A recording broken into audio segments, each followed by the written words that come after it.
और बच्चों मिजाज बढ़िया है और पढ़ाई सही चल रही है आप लोगों की? पढ़ाई करते रहिए बढ़िया से एकदम, ठीक है।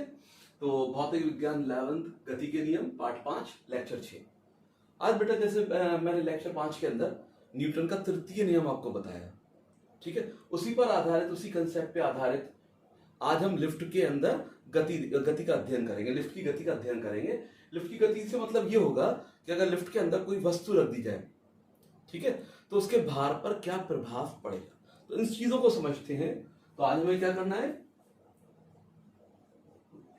लिफ्ट की गति, लिफ्ट की गति, ठीक है। और खास तौर से उसमें वस्तु के रखे भार का स्टडी करना है, उसका अध्ययन करना है कि भाई भार पर क्या असर पड़ेगा। सबसे पहले मैं ये बता दूं, जो भार होता है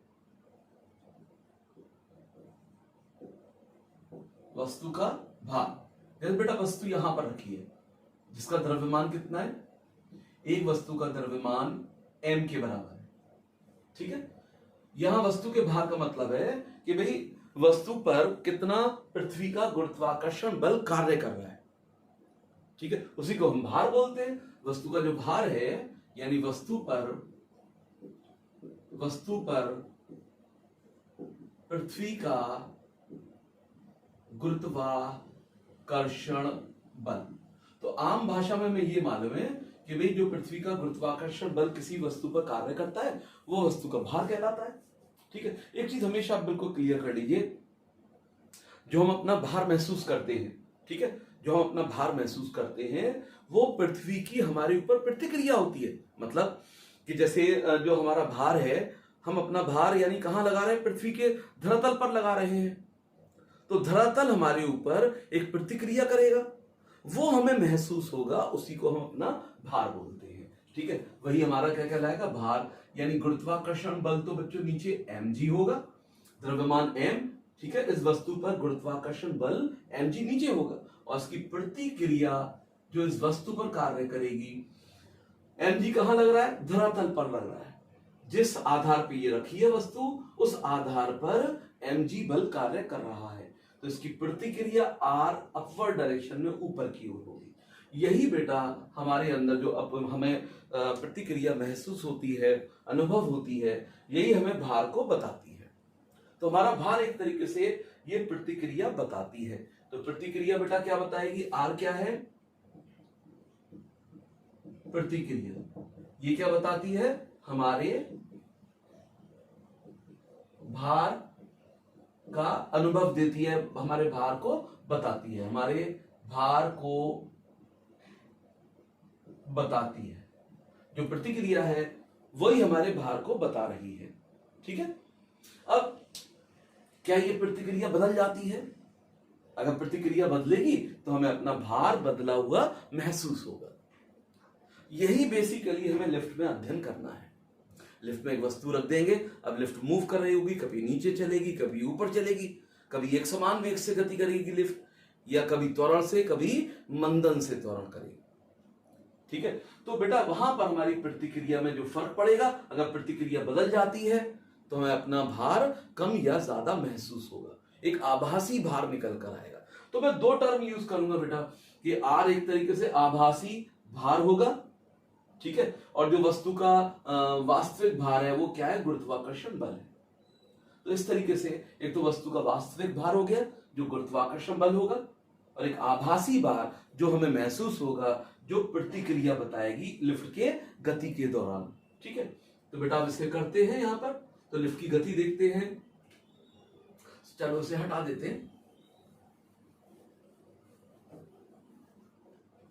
बेटा ये लिफ्ट ले ली मैंने, ये लिफ्ट हो गई, ये चेन या रस्सी से बंधी, ये चेन या रस्सी से बंधी है, ठीक है। और पुली होती है, बड़ी घिरनी होती है, वहां रस्सी या पुली चलती है, यानी घिरनी चलेगी तो रस्सी कभी नीचे कभी ऊपर मूव करेगी, ठीक है। अब बेटा यहां पर एक वस्तु रख दी हमने, इसका द्रव्यमान है,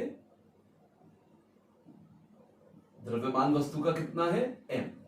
तो इस पर जो गुरुत्वाकर्षण बल कार्य करेगा वो क्या होगा, mg के बराबर होगा, और इसकी प्रतिक्रिया ये r होगी। ठीक है, अभी पहला केस हम ये ले लेते हैं, इस वक्त हमारी लिफ्ट जो है स्थिर अवस्था में है या विराम अवस्था में है। लिफ्ट क्या है?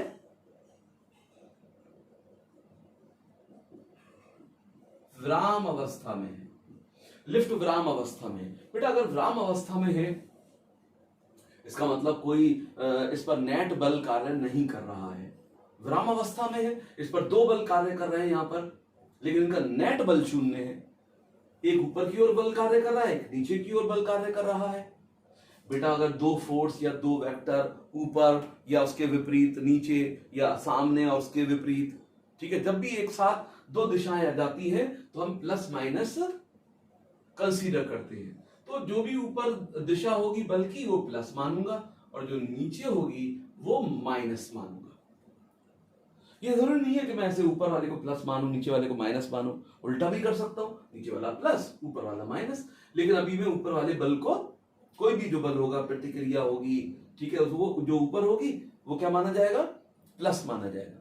ठीक है, अब बेटा यहाँ पे लिफ्ट कैसा है? विराम अवस्था में है, तो इस वक्त जो नेट बल कार्य करेगा इस वस्तु पर वो शून्य होगा, यानी आर ऊपर ये प्लस हो गया, mg नीचे, तो ये नेट बल मेरे पास आ गया इतना। अभी मैंने कहा नेट बल तो शून्य है, इसे शून्य के बराबर रख दो, तो आर माइनस mg किसके बराबर? शून्य के बराबर, अतः आर बराबर mg। यहां पर हमें जो भार होगा, ठीक है, वो गुरुत्वाकर्षण बल के बराबर महसूस होगा, यानी आभासी भार और कोई इसमें फर्क नहीं आएगा, हमें अपने भार में कोई परिवर्तन महसूस नहीं होगा क्योंकि लिफ्ट रुकी हुई है। भार में कोई परिवर्तन नहीं होगा, यानी भार में परिवर्तन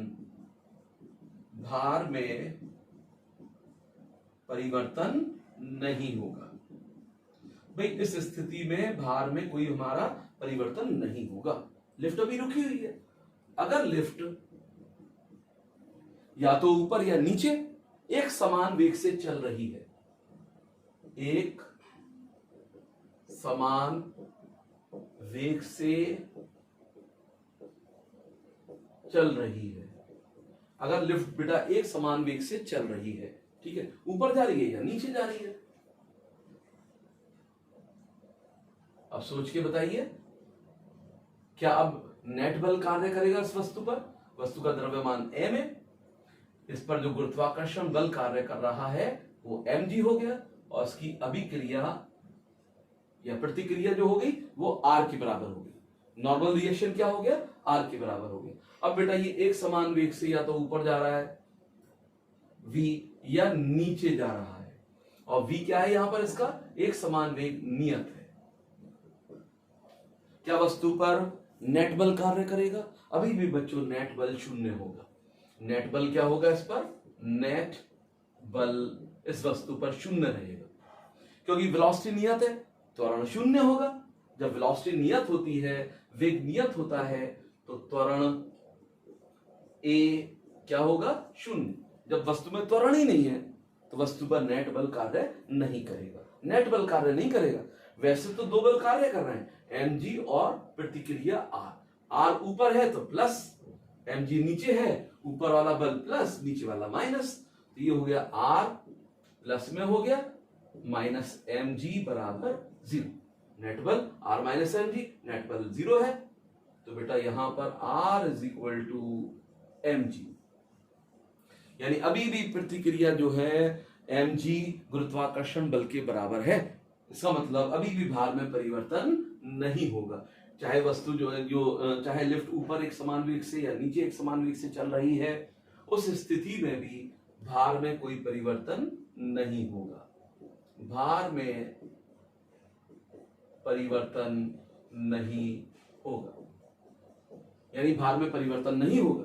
तो दो केस हमने ये डिस्कस किए कि भाई लिफ्ट विराम अवस्था में है या एक समान वेग से चल रही है। दोनों ही स्थितियों में नेट बल शून्य होगा वस्तु पर। नेट बल शून्य है, बाकी बल शून्य नहीं है। प्रतिक्रिया और mg कार्य कर रहे हैं, r ऊपर प्लस mg नीचे तो माइनस, तो r माइनस mg बराबर नेट बल 0 हो गया, तो r बराबर mg। ऐसे ही यहां नेट बल एक समान वेग से लिफ्ट चल रही है ऊपर या नीचे, तो वेग नियत त्वरण शून्य, अतः नेट बल शून्य, नेट बल हो गया आर ऊपर प्लस mg नीचे माइनस आर माइनस mg बराबर 0, R is equal to mg। भार में कोई परिवर्तन नहीं है। ठीक है, अब तीसरा केस देखते हैं।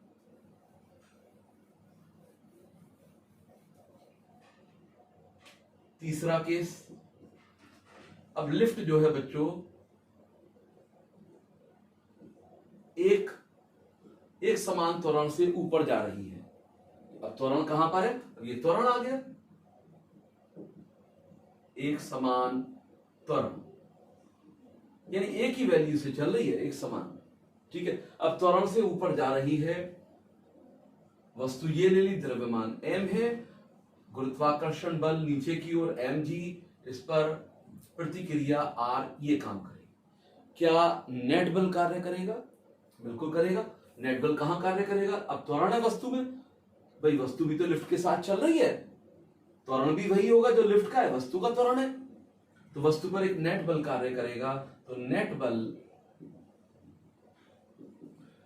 क्या हो जाएगा? भाई वस्तु का द्रव्यमान m है, नेट बल किस पे निकाल रहे हैं? वस्तु पे निकाल रहे हैं। नेट बल या वस्तु पर नेट बल किसके बराबर होगा? वस्तु पर नेट बल m द्रव्यमान गुणा त्वरण। क्योंकि बेटा ऊपर की तरफ है तो ये क्या हो जाएगा? धनात्मक। ये धनात्मक हो गया, m है, लिखने की तो जरूरत है नहीं, लेकिन फिर भी लिख दिया है मैंने। अब देखो, अब नेट बल को r और mg के पदों में लिखो। r ऊपर तो प्लस, mg नीचे तो माइनस, बराबर ma। नेट बल ma के बराबर, और नेट बल r और mg के पदों में क्या है? r minus mg। बेटा mg को उधर ले जाओ, तो r is equal to mg plus ma, mg plus a, ये आ गया। तो बेटा प्रतिक्रिया आपकी ये हो। अब प्रतिक्रिया देखो बढ़ गई यहां पर। अब प्रतिक्रिया mg गुरुत्वाकर्षण बल से ज्यादा हो गई, ma ज्यादा हो गई, यानी अब आपका आभासी भार ज्यादा महसूस होगा। अब आपको आभासी भार, आपका भार आपको भरा हुआ लगेगा, इंक्रीज लगेगा, भार में परिवर्तन होगा।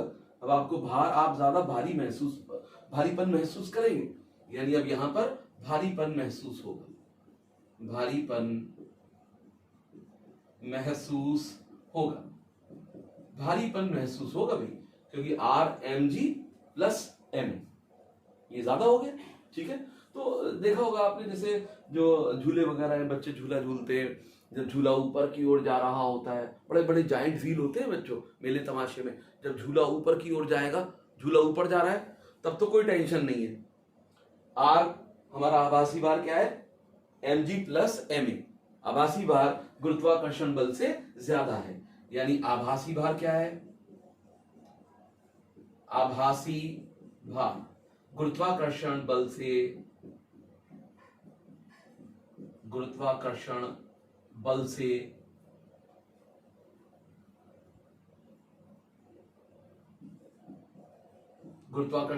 ज्यादा है, तो भारीपन लगेगा।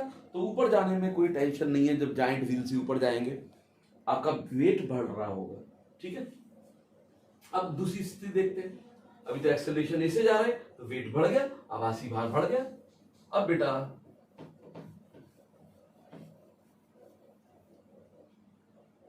एक समान त्वरण। अब चौथा केस, अब लिफ्ट जो है एक समान त्वरण से नीचे आ रही है, अब नीचे की तरफ चल रही है, ए त्वरण नीचे हो गया, ए वेक्टर है तो ए माइनस हो गया। अब बेटा यहां पे हम बल निकालें। सबसे पहले इसका द्रव्यमान हमें पता ही है m, गुरुत्वाकर्षण बल mg, यहां पर बल लगा दें, दोनों बल को मार्क कर दे, प्रदर्शित कर दे।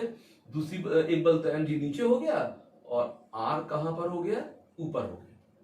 अब बेटा वस्तु पर क्या नेट बल कार्य करेगा? बिल्कुल करेगा, नीचे की ओर कार्य करेगा, क्योंकि अब लिफ्ट जो है नीचे त्वरित हो रही है, नीचे की ओर त्वरण से चल रही है। तो बेटा नेट बल वस्तु पर नेट बल, बेटा वस्तु पर नेट बल अगर हम निकालेंगे तो नेट बल अब चूंकि नीचे की तरफ है, वस्तु का द्रव्यमान m है, त्वरण नीचे की ओर यानी माइनस, तो ये क्या आ जाएगा? m गुणा माइनस a, यानी माइनस एम ए। ये नेट बल हो गया नीचे की ओर, ठीक है। अब आर और एम जी के पदों में, आर और एम जी के पदों में क्या है नेट बल? आर और एम जी के पदों में है आर ऊपर प्लस एम जी माइनस बराबर माइनस एम ए के। बेटा इसको उधर ले जाओ, तो आर बराबर M G plus M G minus, ये माइनस है, माइनस एम ए। तो बेटा आर हमारे पास क्या हो गया? M G minus M A. अब हमें आभासी भार, ठीक है, आर आभासी भार है जो हमारे गुरुत्वाकर्षण बल, जो हमारा वास्तविक भार है उससे कम महसूस होगा, यानी M G minus M A. तो एम भार निकाल लो, तो बेटा आभासी भार आपको कम महसूस होगा, ठीक है। यानी भारीपन, इधर यहां भारीपन महसूस है जब ए त्वरण से ऊपर जा रहे हैं, एक समान त्वरण ए से नीचे आ रहे हैं तो हल्कापन महसूस होगा, हल्कापन, हल्कापन महसूस होगा। भाई हल्कापन महसूस होगा यहां पर, ठीक है। यानी अब आपका आभासी भार,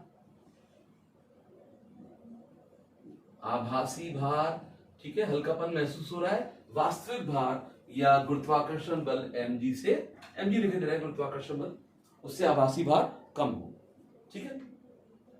अब मैंने कहा कि भाई झूला जब ऊपर जा रहा है तो भारीपन लग रहा है, झूला ऊपर जा रहा है, लिफ्ट की तरह एक्सेलरेशन ऊपर है, तो झूले में भी ऊपर एक्सेलरेशन है, हम ऊपर जा रहे हैं तो भारीपन महसूस हो रहा है। लेकिन बेटा जब झूला नीचे आता है, असली कहानी खेल तो वहां स्टार्ट होता है झूले का, कि जब वो नीचे आ रहा है तो अब देखो भारी, अब यह क्या हो गया? हल्कापन महसूस हो रहा है, वेट कम महसूस हो रहा है, आभासी भार कम हो गया।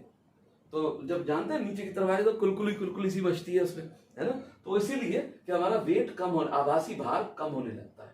एक्चुअल वेट कम नहीं हो रहा है, वो तो mg है, ठीक है, उसके मुकाबले आभासी भार r क्या होने लगा? mg माइनस ma, यानी कम होने लगा। तो ये ध्यान रखेंगे जो लिफ्ट की गति होती है, तो ये खास तौर से जो तीसरा और जो ये वाला केस है चौथा, ये इंपॉर्टेंट है। बाकी पहला दूसरा केस क्या था कि भाई लिफ्ट जो है विराम अवस्था में है या एक समान वेग से ऊपर नीचे जा रही है, तो आभासी भार वास्तविक भार के बराबर था, कोई भार में परिवर्तन नहीं था। भार में परिवर्तन यहां पर आएगा। अब एक चीज बच्चों यहां और ध्यान रखिएगा, जैसे लिफ्ट के अंदर जैसे ये रस्सी है, इसमें तनाव, ये जो तनाव होता है एक तरीके से आर के बराबर होता है। ये जो तनाव होगा एक तरीके से किसके बराबर है? आर को इंडिकेट करेगा, ये ध्यान रखेंगे। तो कभी कभार जैसे, और जैसे तनाव, उसमें एक चीज ध्यान रख ली जाएगी कि भाई जो वस्तु है और लिफ्ट, इसका भार जुड़ जाएगा, उसका भार क्या आ जाएगा? जुड़ जाएगा। कैसे? जैसे अगर मान लो लिफ्ट ऊपर जा रही है और लिफ्ट का द्रव्यमान कैपिटल M है, तो बेटा इस वक्त इसमें जो तनाव होगा, तनाव T, यानी जो रस्सी या चेन है उसमें तनाव कितना आएगा? बिल्कुल यही है, R की जगह T रखना है, ठीक है। और ये क्या हो गया हमारे पास? R की जगह T रख दिया, R क्या रख दिया हमने? R की जगह यानी T रख देते हैं, ये हो गया M प्लस M। टोटल द्रव्यमान कितना हो गया? M प्लस M के बराबर हो गया, ठीक है। और इधर क्या हो गया? G प्लस A, ये आ गया। इतना तनाव महसूस होगा, ठीक है। अगर ऐसे यहां पर जब लिफ्ट नीचे आ रही है तो उस वक्त इस रस्सी में तनाव, इस रस्सी में तनाव क्या हो जाएगा? कम हो जाएगा। पूरा भार कितना हो गया? M प्लस M, और त्वरण हो गया, जो इफेक्टिव त्वरण हो गया वो G माइनस A। तो ध्यान रखेंगे बेटा इस केस में, और यानी जब लिफ्ट जो है एक समान त्वरण से ऊपर जा रही है तो इसमें तनाव, जिस चेन से या रस्सी से लिफ्ट बनी हुई है, ठीक है, उसमें तनाव अगर पूछे तो लिफ्ट M क्या है? यहां पर लिफ्ट का भार कैपिटल M क्या है? लिफ्ट का मास आ रहा है और वस्तु यहां रखी है, तो उस वक्त लिफ्ट का भार हो जाएगा। अगर मान लो वस्तु नहीं है, पूरा लिफ्ट का ही भार दे रखा है, सब हम इस बात पे पढ़ ही नहीं रहे कि लिफ्ट टोटल भार दे रखा है, तो M रख लेंगे उसके अंदर, लेकिन फॉर्मूला आपको ये यूज करना होगा, ठीक है। अब एक स्पेशल केस देखिए, स्पेशल केस यहीं पर जैसे मैं मार्क कर दूं, स्पेशल केस,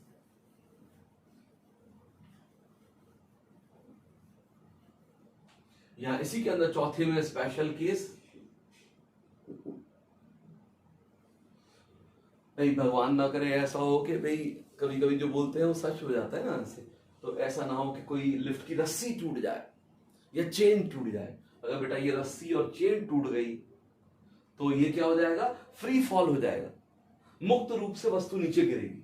तो उस टाइम क्या होगा, यदि लिफ्ट की रस्सी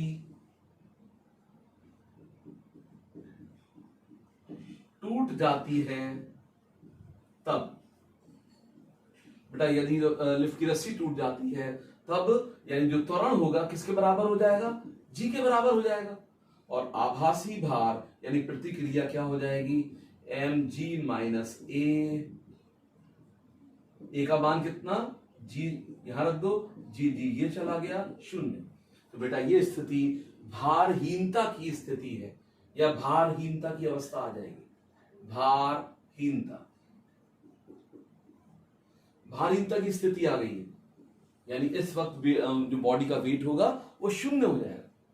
तो ये भारहीनता की अवस्था है, ये ध्यान रखेंगे, ठीक है ना। इस पर इसमें सिंपली फॉर्मूला बेस्ड क्वेश्चन देखते हैं।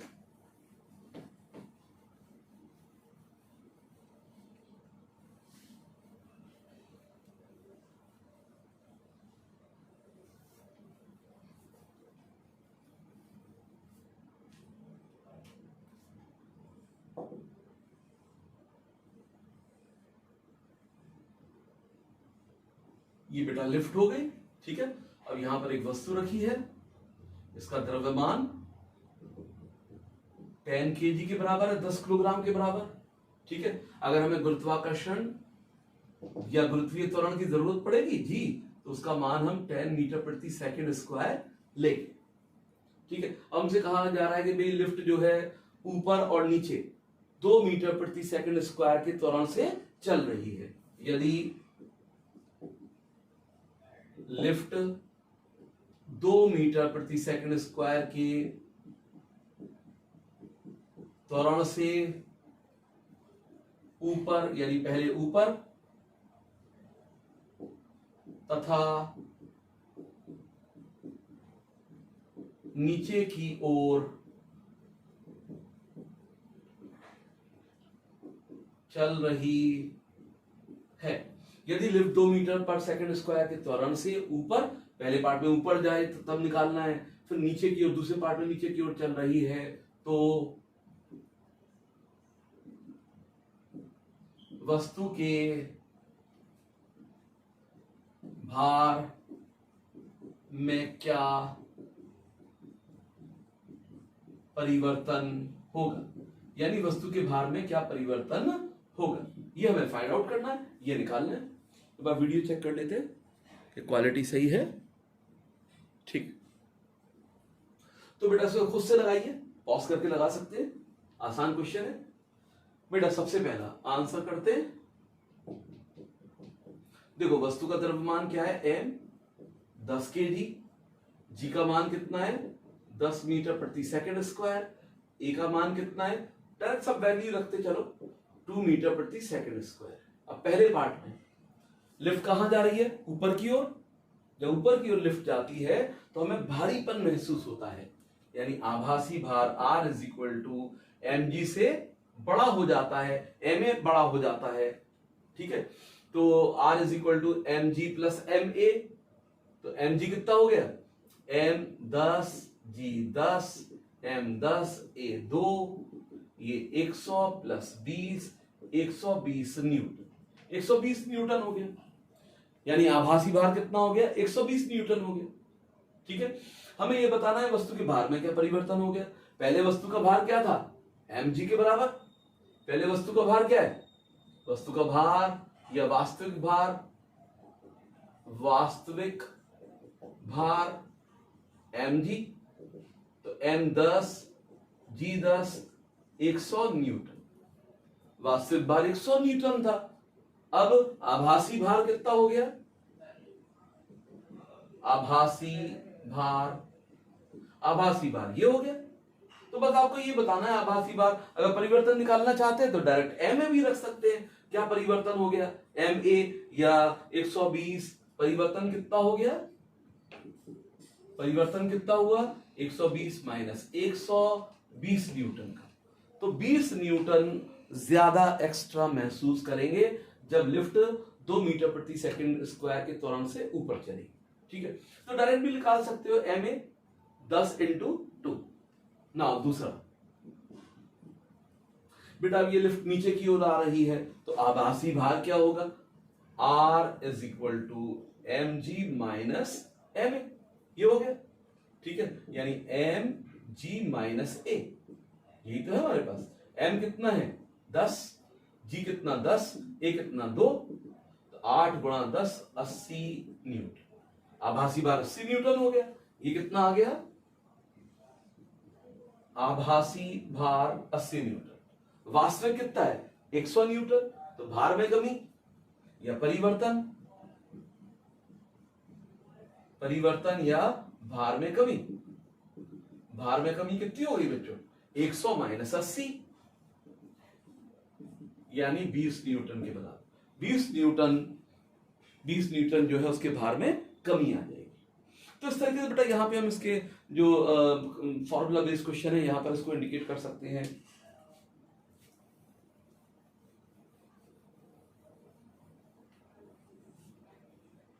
अच्छा, अब जैसे हमसे ये कहा जाए, एक क्वेश्चन बना लेते हैं, कंसेप्चुअल क्वेश्चन है।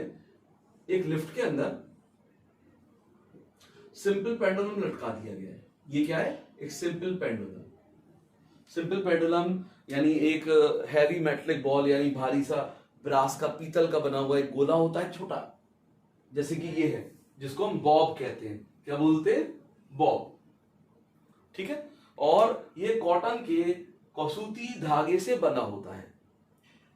अब जैसे मैंने सूती धागा ये ले लिया और यहां पर बॉब ले लिया, इसको मैं अब चला सकता हूं। यहां पे सरल लोलक जो है ये, इसको मैं कंपन करा सकता हूं, वाइब्रेशन करा सकता हूं। ठीक है, तो सरल लोलक लिफ्ट में ले लिया गया। कहां ले लिया गया, ये लिफ्ट के अंदर। लिफ्ट, सरल लोलक यहां रख दिया गया। ठीक है, अब ये पूछा, कंसेप्चुअल क्वेश्चन है कि भाई इसके आवर्त काल पर क्या असर पड़ेगा यदि लिफ्ट ऊपर त्वरण से चलती है, एक त्वरण से चलती है, या लिफ्ट नीचे एक समान त्वरण से उतरती है, या एक समान वेग से चलती है या उतरती है। उस स्थिति में इस लिफ्ट में रखे सरल लोलक के आवर्त काल पर क्या असर पड़ेगा। ठीक है, लिफ्ट में रखे सरल, रखने का मतलब ये नहीं है कि गुड़ी गुड़ी करके जेब में रख लिया, है ना, वाइब्रेट कर रहा है। लिफ्ट में रखे सरल लोलक के आवर्त काल पर क्या प्रभाव होगा यदि लिफ्ट, पहला, यदि लिफ्ट एक त्वरण से नीचे आ रही हो या आ रही है। ठीक है, एक त्वरण, मान लो एक त्वरण ए भी लिख सकते हैं, एक त्वरण ए से नीचे आ रही है, या एक त्वरण से ऊपर जा रही है, ऊपर जा रही है। ए त्वरण से ऊपर जा रही है, ए त्वरण से नीचे आ रही है, तब क्या आवर्तकाल पर क्या असर पड़ेगा। जब ऊपर जा रही है तब आवर्तकाल पर क्या असर पड़ेगा। तीसरा, अगर लिफ्ट टूट जाती है तो आवर्तकाल क्या होगा। लिफ्ट जो उसकी चेन है या रस्सी अगर टूट जाती है तो आवर्तकाल पर क्या प्रभाव पड़ेगा। यदि लिफ्ट की रस्सी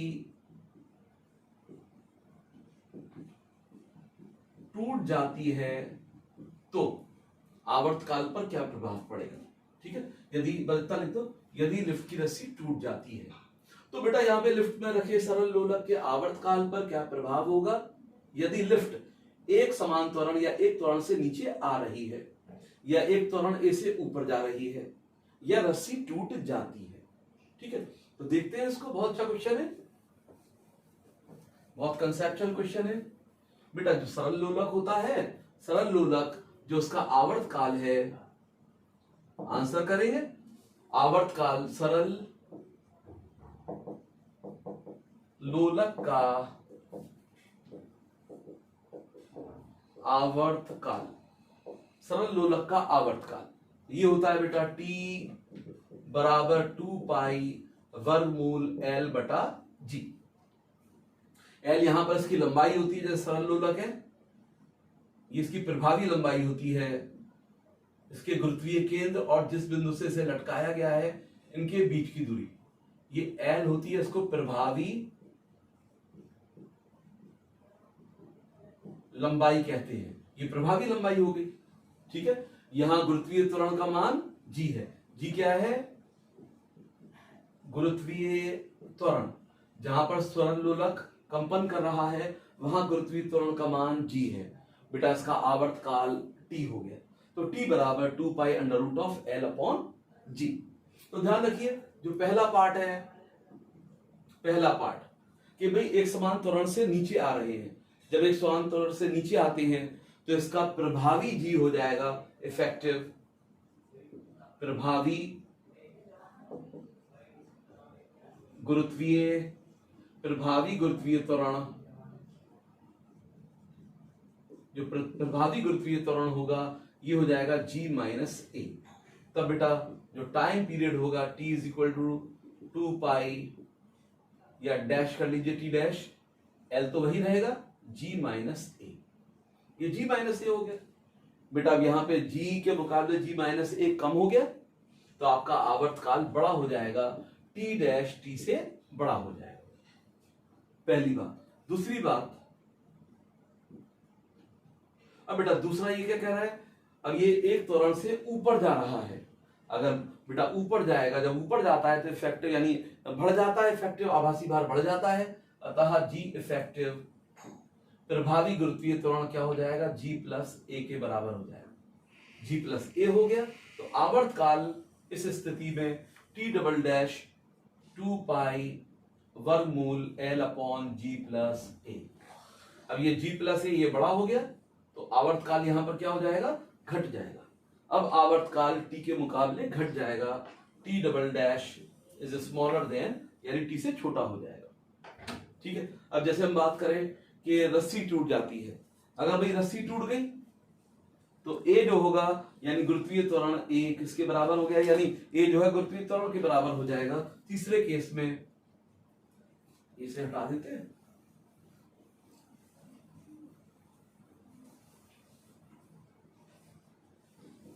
थर्ड केस में जब बेटा यहां पर रस्सी टूट जाएगी तो A किसके बराबर, G के बराबर, तो उस वक्त आवर्त काल 3 डैश लगा दिए मैंने, 2 pi under root of L by G minus A होता है जब ये नीचे गिरती है, नीचे आती है लिफ्ट।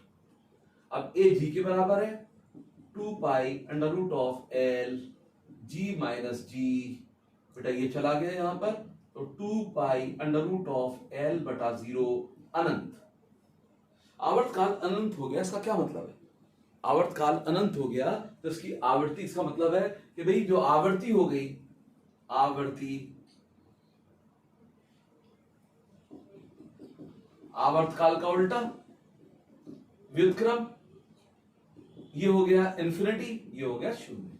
आवृत्ति शून्य होने का मतलब हो गया कि अब ये कंपन वाइब्रेट नहीं करेगा, जहां का तहां, जहां रस्सी टूटेगी, मान लो ये इस स्थिति में था और लिफ्ट की रस्सी टूट गई तो इसी स्थिति में ये नीचे गिरना चालू होगा, या मान लो इस स्थिति पे था, जिस इंस्टेंट पर, जिस समय पर लिफ्ट की रस्सी टूटी है, ठीक है, हमारा जो सरल लोलक है वाइब्रेशन करते वक्त ऐसे था, उसी टाइम उसी समय पर यहां लिफ्ट की रस्सी टूट गई तो ये ऐसे ही नीचे गिरेगा। ठीक है, तो इस तरीके से बेटा यहाँ पे हम जो कंसेप्चुअल क्वेश्चन है इन पर बना सकते हैं। तो आगे मैं नेक्स्ट लेक्चर में बात करूंगा कि भाई जो रेखीय संवेग है उसका संरक्षण नियम क्या होता है।